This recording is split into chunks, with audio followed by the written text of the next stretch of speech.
तो आज हम पढ़ने वाले, देखिए भाई, आज हम क्या क्या पढ़ने वाले हैं। आज हमारा, मैंने आपको बताया कि हमारा सिलेबस कैसे चलेगा। देखिए क्लास 12 के चैप्टर नंबर 1 हम पहले ही कवर कर चुके हैं, sexual reproduction in flowering plants. आज हम करने वाले हैं लिविंग वर्ल्ड, जो कि क्लास 11 का चैप्टर नंबर 1 है। ठीक है, स्टार्ट करते हैं, ज़्यादा टाइम वेस्ट नहीं करते। पहली बात, पहले ही सब्सक्राइब कर देना। अगर इसको अच्छा लगे, आपको अगर समझ में आ रही है चीज़ें, तो ज़रूर सब्सक्राइब कर देना और इसको शेयर भी करिए। ठीक है, स्टार्ट करते हैं हम लिविंग वर्ल्ड के स्टार्टिंग से। ठीक है, लिविंग वर्ल्ड के स्टार्टिंग में पहले आपको टॉपिक दे रखा है कैरेक्टरिस्टिक्स ऑफ लिविंग ऑर्गेनिजम्स। कौन सा टॉपिक दे रखा है? Characteristics of living characteristics of living organisms. ठीक है, लिविंग ऑर्गेनिजम्स कौन कौन सी कैरेक्टरिस्टिक्स होती है, आप खुद भी बोल सकते हो। आपको पता है ग्रोथ होती है, लिविंग ऑर्गेनिज्म ग्रो करते हैं। बताइए, ग्रो करते हैं। पहले आप जब छोटे मोटे बच्चे थे तो इतने से थे, अब देखो कितने बड़े हो गए। ठीक है, झाड़ की तरह। तो ग्रोथ के बाद रिप्रोडक्शन। ठीक है, रिप्रोडक्शन। तीसरा आप कुछ भी ले सकते, एबिलिटी टू, जो एनसीईआरटी में दे रखा है मैं वो बता रही हूँ। ठीक है, एबिलिटी टू सेंस एनवायरमेंट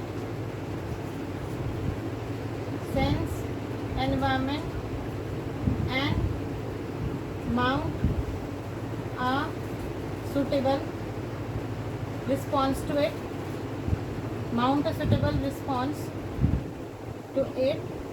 आप ले सकते हैं self replicate, self organise, emergence. ठीक है, इतनी प्रॉपर्टीज आपकी एनसीईआरटी में दे रखी है। ठीक है, इतनी प्रॉपर्टीज आपके एनसीईआरटी में दे रखा है। मैं एक एक करके इनका मतलब बताती हूँ। कैरेक्टरिस्टिक्स ऑफ लिविंग ऑर्गेनिजम्स का मतलब है जो आपको चीज़ें लिविंग ऑर्गेनिजम्स में देखने के लिए मिलती है, जो लिविंग ऑर्गेनिज्म का एक कैरेक्टर है। आपको लिविंग ऑर्गेनिज्म में ग्रोथ देखने के लिए मिलती है, बिल्कुल देखने के लिए मिलती है। रिप्रोडक्शन देखने के लिए मिलता है, बिल्कुल देखने के लिए मिलता है। तीसरे प्रोसेस को समझाना सबसे ज़्यादा इंपॉर्टेंट है। मैंने बोला एबिलिटी टू सेंस एनवायरमेंट। अब देखो, आपको कोई चाटा मारेगा, ठीक है, आपको कोई चाटा, देखो सिंपल सी बात करते हैं, किसी ने गंदी बदबू फैलाई, ठीक है, किसी ने गैस फैला दी, तो अब आपका हाथ अपने आप अपने नाक के ऊपर चला जाता है। ठीक है, अपने आप मतलब क्या किया, सबसे पहले आपने सेंस किया एनवायरमेंट को कि भाई बदबू आ रही है कि खुशबू आ रही है। आपने पहले सेंस किया कि बदबू आ रही है या खुशबू आ रही है। आपने सेंस कर लिया कि भाई बदबू आ रही है, तो आपका हाथ माउंट और सुटेबल रिस्पॉन्स का मतलब है आपका हाथ अपने आप ही आपकी नाक पे गया और आपने अपने नाक को बंद कर लिया कि वो गंदी बदबू आपके अंदर ना चला जाए और आपको अनसर्टेन ना फील हो। तो एबिलिटी टू सेंस एनवायरमेंट, पहले आपने सेंस किया। ठीक है, आपने सेंस किया। ह्यूमन ऑर्गेनिज्म मतलब कि जो लिविंग ऑर्गेनिजम्स होते हैं उसमें कैपेबिलिटी होती है, वो अपने एनवायरमेंट को सेंस कर सकते हैं। आपने सेंस किया कि भाई बहुत गंदी बदबू आ रही है। कभी कभी आपने देखा होगा जब आप रास्ते से गुजरते हो, जब आपको बहुत अच्छी खुशबू आती है तो बहुत तेज तेज सांस लेने लगते हो ताकि आपको ज़्यादा से ज़्यादा वो खुशबू मिले। तो वो आपका रिस्पॉन्स है कि आपका जो हाथ आपकी नाक के ऊपर गया वो आपका एक रिस्पॉन्स है। और एबिलिटी टू सेंस एनवायरमेंट, आपने ये पता लगाया कि वो खुशबू थी या बदबू थी। ठीक है, यहाँ पर लिखा हुआ है सेल्फ रेप्लिकेट। सेल्फ रेप्लिकेट आपने पढ़ा होगा सेल साइकिल सेल डिवीजन में कि एस फेज के अंदर हमारा जो डीएनए है उसकी क्या होती है, डुप्लीकेशन होती है। ठीक है, क्या होती है, डुप्लीकेशन हो जाती है, वो डबल हो जाती है, क्योंकि आपको उसको डॉटर सेल में मारना है तो इसलिए वो डबल हो जाता है। चौथी चीज़ है सेल्फ ऑर्गेनाइज। हम लोग क्या है, सेल्फ ऑर्गेनाइज है। ठीक है, सेल्फ ऑर्गेनाइज है। और चौथी प्रॉपर्टी होती है एमर्जेंस। एमर्जेंस में इसके बाद में बताऊंगी, तब आपको ज़्यादा अच्छे से समझ में आएगी। तो चीज़ आप लिख लीजिए कि ये क्या है, कैरेक्टरिस्टिक्स ऑफ लिविंग ऑर्गेनिज्म। ठीक है, आगे बढ़ते हैं। ठीक है, इसके बाद आपको क्या याद रखना है, अब हम स्टार्ट करते हैं विद द मेन टॉपिक जो है ग्रोथ। ये क्या है, ग्रोथ। ये क्या है, ग्रोथ। आपका चैप्टर बहुत सारे पार्ट से बटा है, उसको थोड़ा बड़ा लिख देती हूँ कि टॉपिक है ग्रोथ। टॉपिक है ग्रोथ। ठीक है, ग्रोथ टॉपिक है। ग्रोथ क्या आ रहा है, आपको क्या याद रखना है। सबसे पहला जो लाइन दे रखा है वो दे रखा है कि ऑल लिविंग ऑर्गेनिजम्स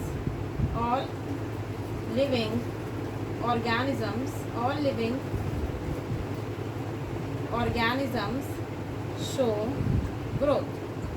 आपको देखने को मिलता है सभी लिविंग ऑर्गेनिज्म, प्लांट्स हो, एनिमल्स हो, माइक्रोब्स हो, सभी लिविंग ऑर्गेनिजम्स ग्रोथ दिखाते हैं। दूसरी चीज़ आपको याद रखना है कि increase in mass and increase in number of individuals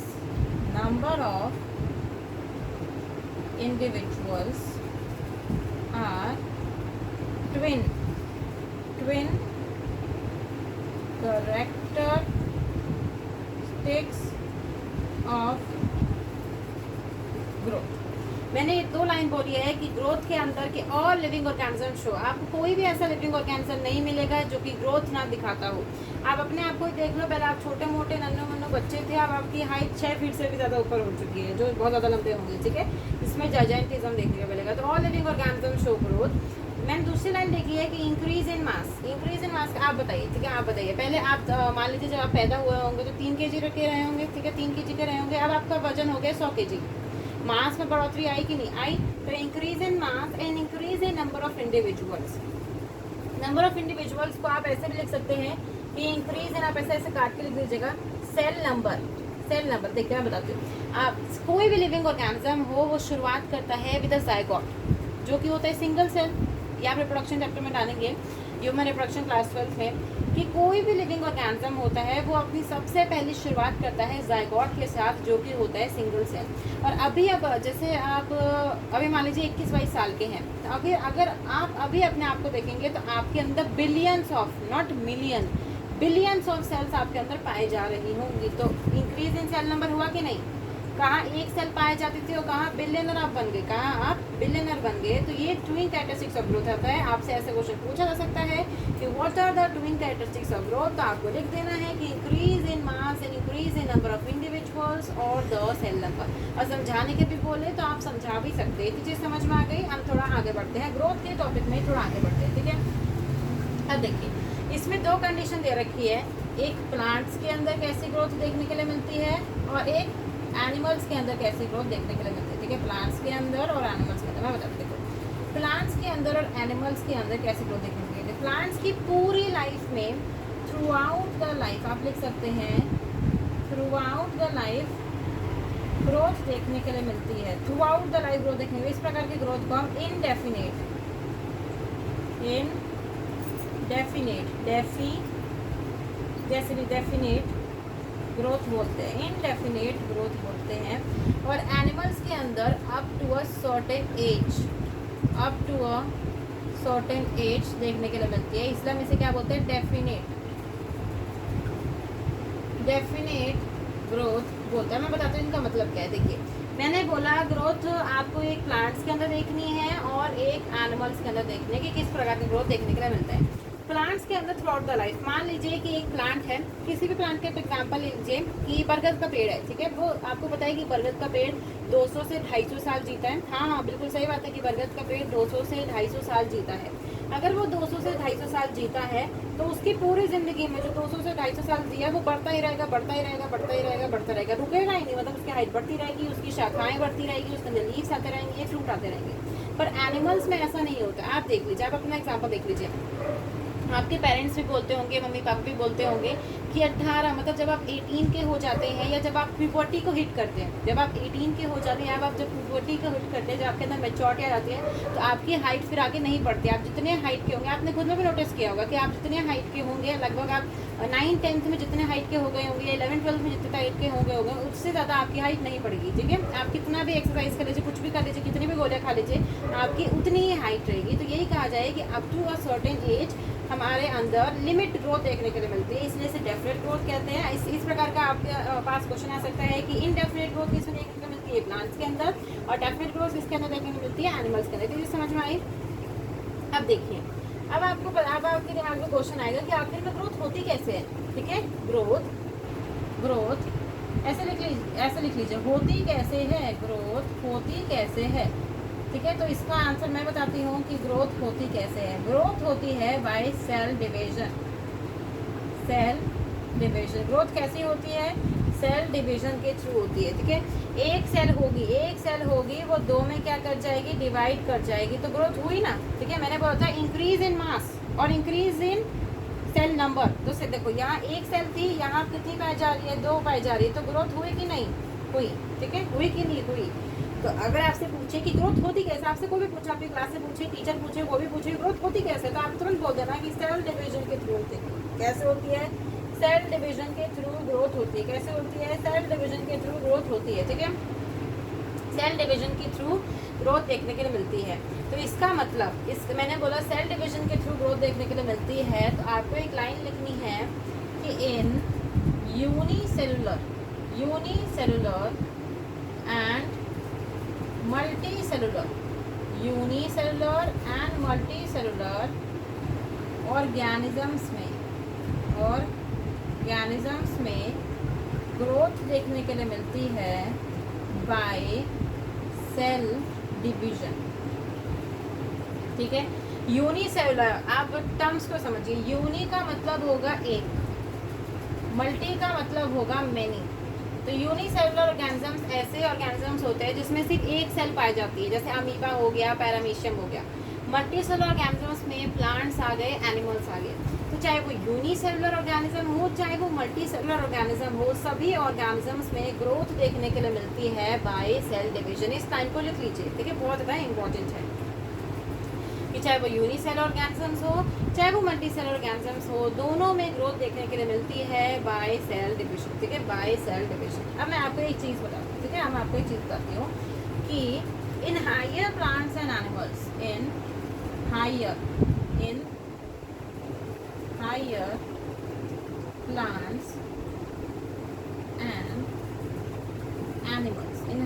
plants and animals में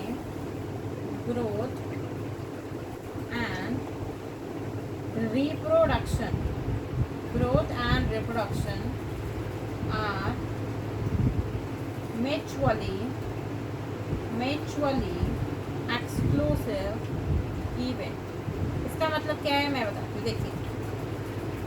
हाइयर प्लांट्स एंड एनिमल्स में growth and reproduction of mutually exclusive events. देखिए, म्यूचुअली का मतलब एक साथ होना, एक्सक्लूसिव का मतलब इंडिपेंडेंट होना। मतलब देखिए, इसको आप ऐसे समझ सकते हैं कि इंसान से समझिए, ठीक है, एक इंसान से समझिए कि पहला भी छोटा सा बच्चा है, मान लीजिए 2 साल का, ठीक है, मान लीजिए 2 साल का, और यहाँ पर ये है 23 साल का, ठीक है, ये बच्चा है 23 साल, ये बच्चा नहीं बोल सकते, बुढ़ा है 23 साल का, ठीक है, ये है 2 साल का बच्चा, ये है 23 साल का बुढ़ा।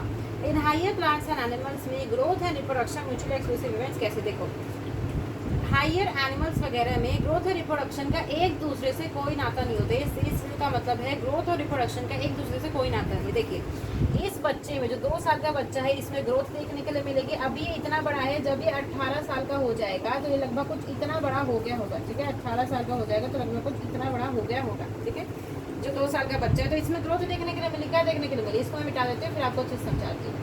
देखिए, क्या देखने के लिए मिली, इसके अंदर क्या देखने के लिए मिली, ग्रोथ देखने के लिए मिली। अब आपसे मैं ये क्वेश्चन पूछूं कि इस 2 साल के बच्चे में जब वो 18 साल का हो गया तो उसमें ग्रोथ देखने के लिए मिली, क्या इसमें रिप्रोडक्शन भी देखने के लिए मिला? 2 साल का बच्चा कभी रिप्रोड्यूस कर सकता है, नहीं कर सकता, तो क्या इसमें रिप्रोडक्शन, देखो, इसमें ग्रोथ देखने के लिए मिली, हाँ, रिप्रोडक्शन देखने के लिए मिली ना। तो क्या ग्रोथ एंड रिप्रोडक्शन का एक दूसरे से कोई नाता है? नहीं है। एक दूसरे से कोई नाता है? नहीं है। तो वो ये लाइन बताना चाहती है कि growth and reproduction are mutually exclusive events, उनका एक दूसरे से कोई भी नाता नहीं होता है, ठीक है। ग्रोथ अपनी जगह अलग है, रिप्रोडक्शन अपनी जगह अलग है, ठीक है। अगर मान लीजिए कि इस ऑर्गेनिज्म का एग्जांपल लेते हैं, इस ऑर्गेनिज्म की शादी हुई, ये मान लीजिए चिंटू है, ठीक है, चिंटू है, चिंटू की शादी हुई मिंटू के साथ, ठीक है, चिंटू की शादी हुई मिंटू के साथ, और इनका एक छोटा सा बच्चा हो गया, कोई भी ले लीजिए, पिंकी हो गई, ठीक है, पिंकी हो गई, छोटी सी इनकी लड़की, ठीक है, पिंकी हो गई, तो इनके अंदर रिप्रोडक्शन देखने के मिला, तभी पिंकी हुई होगी। अब जो पिंकी हुई है, क्या जब ये रिप्रोड्यूस कर रहे थे तो क्या इनमें ग्रोथ भी देखने के लिए मिल रही थी? नहीं देखने मिली। रिप्रोडक्शन देखने को मिला, हाँ। तो मतलब growth and reproduction are mutually exclusive events. Mutually क्या होते हैं? Exclusive events. अब आपको दूसरी लाइन याद करनी है, इसको मैं रब कर देती हूँ, एग्जाम्पल्स आपको समझ में आ गया होगा कि इन यूनिसेलुलर ऑर्गेनिजम्स में ग्रोथ एंड रिप्रोडक्शन में जी और आर से रिप्रेजेंट कर रहे हो, आर म्यूचुअली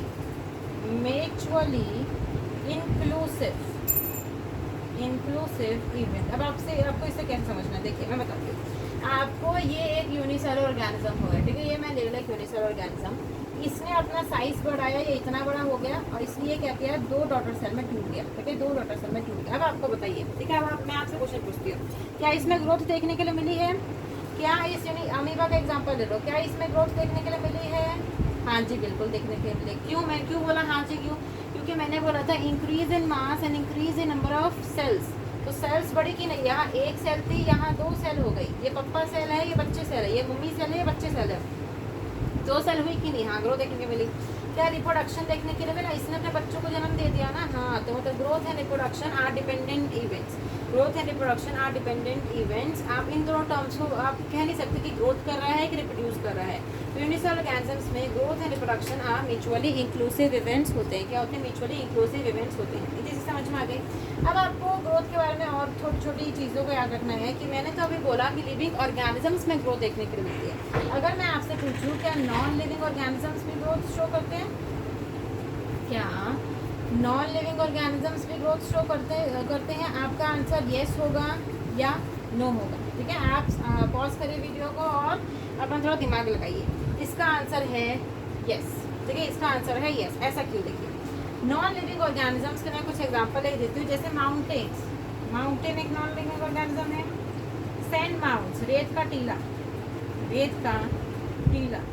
बोल्डर्स, ठीक है, बोल्डर्स, ये सब क्या है? नॉन लिविंग है। क्या इनमें ग्रोथ देखने के लिए मिलती है? यस। कैसे? मैं बताती हूँ। देखिए, आपको पता है, आप रेत के टीले का एग्जांपल लीजिए। ठीक है, रेत के टीले का एग्जांपल लीजिए।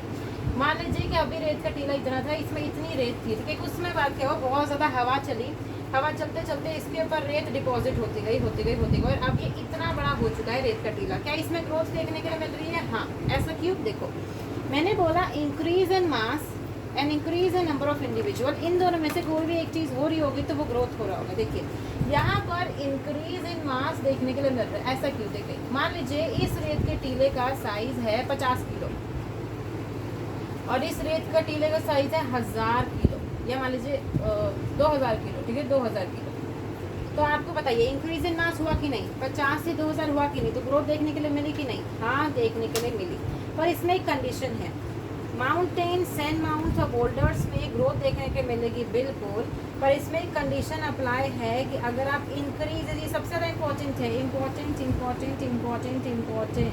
कि अगर आप इंक्रीज इन मास को एज अ क्राइटेरिया ले रहे हो, एज अ क्राइटेरिया ले रहे हो ग्रोथ का, तब हम बोलेंगे कि नॉन लिविंग ऑर्गेनिज्म में ग्रोथ देखने के लिए मिलती है। ठीक है, ग्रोथ देखने के लिए मिलती है। चीज़ आपको याद हो जाएगी। ठीक है, चीज़ आपको याद हो जाएगी। ठीक है, अब आपको एंड में, हम बिल्कुल एंड में आगे ग्रोथ वाला टॉपिक के, अब मैं आपसे सिंपल क्वेश्चन पूछूंगी, उसको लिखने की जरूरत नहीं है कि क्या डेड ऑर्गेनिज्म ग्रो करते हैं? बताइए। मैं आपको, देखो, मान लीजिए ये आईफोन है। ठीक है, मान लीजिए एप्पल बना देते हैं, आधा एप्पल जो भी है ऐसे। मान लीजिए आईफोन है। मैंने क्या किया, इस आईफोन, ये जो आईफोन था, अभी ये मान लीजिए 20 किलो का है। ठीक है, 20 किलो का है। मैं मान लीजिए कल अपने घर गई, घर आने के बाद मतलब ऑफिस गई, ऑफिस से घर आई तो मैंने देखा कि अब ये हो चुका है 100 किलो का। क्या ऐसे देखने के लिए मिलता है? नहीं देखने के लिए मिलता है। तो क्या इनमें ग्रोथ देखने के लिए मिलेगी? नहीं देखने के लिए मिलेगी। अब ऐसे लिख लीजिए कि dead organism do not show growth. इसको नोट डाउन कर लीजिए। एंड में मुझे बताना है आपको about the defining features and non defining features. ठीक है, कि डिफाइनिंग, इसको बड़ा बड़ा लिखिए। अगर आपको ये चीज़ समझ में आ जाएगा तो मतलब पूरा चैप्टर समझ में आ गया। डिफाइनिंग फीचर्स क्या होते हैं, और डिफाइनिंग फीचर्स को उल्टा कर देंगे तो नॉन डिफाइनिंग फीचर्स हो जाएगी। डिफाइनिंग फीचर्स का मतलब होता है ऐसे फीचर्स या कैरेक्टरिस्टिक्स जो कि 100% लिविंग में हो, 100% लिविंग में हो और 0% नॉन लिविंग में हो। अब मैं इसको समझाती हूँ कैसे। हम ग्रोथ के एग्जांपल लेते हैं, ग्रोथ का एग्जांपल लेते हैं। आप बताइए, मैं आपसे पूछूं क्या ग्रोथ 100% लिविंग में देखने के लिए मिलती है? बताइए, 100% लिविंग में देखने के लिए मिलती है? आप ऐसा अपने से क्वेश्चन पूछिए, ऐसा लिख लीजिए, यस और नो, यस और नो। क्या ग्रोथ 100% लिविंग में देखना है? आपको पता था ना, एक लाइन लिखी थी, याद करिए, आपने अपनी नोटबुक में लिखा होगा कि all living organism show growth. तो यानी कि यस, 100% लिविंग में देखने के लिए मिलती है। दूसरी कंडीशन, क्या 0% नॉन लिविंग में देखने मिलती है? ये है नो। ऐसा क्यों? देखिए, 0% नॉन लिविंग, देखो मैंने आपको बताया था non living example mountain, sand mounts और बोल्डर में देखने के लिए मिल रही थी कि नहीं मिल रही थी? मिल रही थी ना। तो मतलब क्या हुआ, ये वाली बात तो गलत हो गई। अगर आपको डिफाइनिंग फीचर होना है, जैसा ऐसे बोलते हैं ना, अगर आपको फर्स्ट क्लास आना है, अगर आपको क्लास में फर्स्ट आना है तो आपको बहुत ज़्यादा मेहनत करनी पड़ेगी। ठीक है, मेहनत करनी पड़ेगी। तो मेहनत एक क्राइटेरिया है, जो जितनी ज़्यादा मेहनत करेगा वो फर्स्ट आएगा। उसी प्रकार से डिफाइनिंग फीचर में ये दोनों, ये बोथ चीज़ें अगर यस आए तो मतलब कि आपकी डिफाइनिंग फीचर है। तो इसमें ये वाला तो यस है पर ये वाला नो है। तो मैं आपसे एक क्वेश्चन पूछना चाहती हूँ कि is growth is a defining feature? Yes or no? मैंने आपको पढ़ा दिया है yes or no. I think आप सबका आंसर होगा नो. तो बिल्कुल सही, ये इसका सही आंसर है कि growth is a defining feature. No, growth एक डिफाइनिंग फीचर नहीं होता है. एंड में मैं आपको कुछ एग्जांपल्स बता के जाती हूँ जो आप कल याद करके आना, ठीक है. तो कौन कौन से एग्जांपल्स? ग्रोथ, रिप्रोडक्शन, ये दोनों के दोनों कैसे होते हैं? Non defining. जो डिफाइनिंग नहीं है वो क्या हो जाएगा? जो डिफाइनिंग नहीं है वो क्या हो जाएगा? Non defining. और डिफाइनिंग होते कौन कौन है? मेटाबॉलिज्म. मैं इन सब का बारे में बताऊंगी कि क्या होता है, कि मेटाबॉलिज्म क्या होता है. अभी आप सिर्फ इतनी चीज़ें याद करके आइएगा. मेटाबॉलिज्म, कॉन्शियसनेस, और देखो इसको अच्छे से लिख देते हैं. कॉन्शियसनेस एंड सबसे लास्ट वाला हो गया सेलुलर. Cellular organisation. ये तीन, ठीक है. तो आपको याद करके आना कि growth and reproduction, non defining features, and defining features होते हैं metabolism, consciousness and cellular organisation, ठीक है. ये चीज़ें अब याद करके आइएगा. एपिसोड नंबर 1 में हमने एक टॉपिक को अच्छे से पढ़ लिया है, ग्रोथ, ठीक है. अच्छे से पढ़ लिया है ग्रोथ. एंड में please subscribe to my channel. इसको सब्सक्राइब ज़रूर करिएगा, ठीक है. सब्सक्राइब करिए, क्या करिए? सब्सक्राइब करिए. इस चैनल को शेयर भी करिएगा और लाइक भी ज़रूर करिएगा, ठीक है. मिलते हैं हम एपिसोड नंबर 2 में. Thank you.